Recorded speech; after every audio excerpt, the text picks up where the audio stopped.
And of course, in Brussels itself, we're looking at the centre of the European Union. You're looking at the buildings there that are on lockdown. You can see what is happening, but it is looking ahead. And I think if there is a positive to come out of this, we've seen a great disruption of the group Islamic State. Now, I'm only making an educated guess because no one's claimed responsibility, but it is highly likely this group, again, is responsible for these attacks. But again, it's an educated guess. I don't know any more. And so from this, it's looking at perhaps getting further evidence, perhaps even crossing the intelligence again, and causing even more disruption to this group. But they are like a wounded animal at the moment. They have been seriously degraded for their full capacity. Well, very good to have you talking to us on Al Jazeera about these 3 attacks that we saw over several hours in Belgium on Tuesday. We are hearing through AFP, we can't confirm this yet, but AFP is quoting the Belgium Civil Defence saying that the death toll now is 21. We've also heard a little earlier that at least 35 people have been injured. This is at the airport. No reports of anybody dead at the metro station in the heart of the city, but many people injured. Now, earlier witness Ian McCafferty spoke to us from outside Malbec metro station shortly after the explosion there. I was at the Artlois metro station, which is the one just before Malbec. As I was exiting the metro, there was a loud, muffled thud, seemingly coming from upstairs. There was a lot of dust raised, and people started kind of panicking and leaving the metro station very quickly. When I came up to ground level, there was a lot of soldiers there kind of helping the evacuation process. There was a lot of confusion, I'll be honest. This was seemingly now, this was the explosion that took place at Malbec, the next metro station down that we may have felt from where we are. But and like I should imagine that's a pretty busy station, particularly this time of the morning. Yeah, this time of the morning, yeah, the metro I was on was packed. We actually had to wait in the metro station for a while before it left, so it was completely full.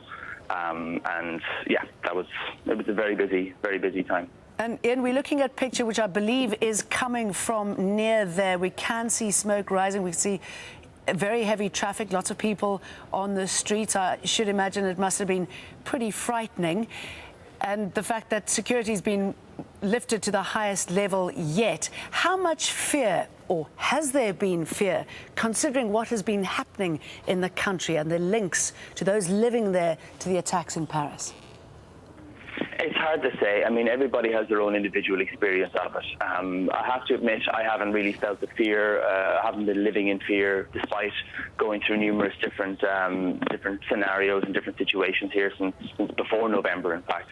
But everybody has their own interpretation of events. What is probably the most jarring is the fact that people don't really know what's going on, and that was evident this morning in the metro station there. There was a lot of confusion. Some people would run, some people would stand still, frozen. So it's hard to know. And the security there, I mean, is there an ever-present security force on the train stations, considering the imminent threats, or nothing at all? There is a strong security presence. It's always notable. It was actually even surprising for me as soon as they came up to the ground floor, that there was numerous soldiers there. There was a vehicle parked outside. There was a quick mobilization of people. All the metro stations have been very quickly cleared off. There's the main street that runs down along here into the European quarter is Rue de Loire, and it's packed full of people now walking. Everyone's out of the metro station. So yeah, there is a security presence, and they are effective at what they're doing, I guess. And if you could speculate, I mean, how big was the force of the explosion, and did it seem that it was an explosion? Admittedly, no, it didn't. I mean, I was a full metro station away, so to still felt it, I'm sure it's significant. It was more as if, look, there's construction going on all the time here in Brussels. There could be any number of bangs or something that you can't quite put down to what is it exactly. But it was clear that it did cause this some consternation. There was a clear panic as soon as there was a bang heard. But like I said, it was a metro station away, so it wasn't discernible quite the extent of the explosion. You were telling me a little earlier that you're not one of those who live in fear because of what has been happening. Will what you've seen and heard and experienced today change that in any way? Will it change the way you live now? No. No, 100% not. I'll get on with my life. I'll do my own thing. That's the whole point of attacks like this. They're supposed to make you live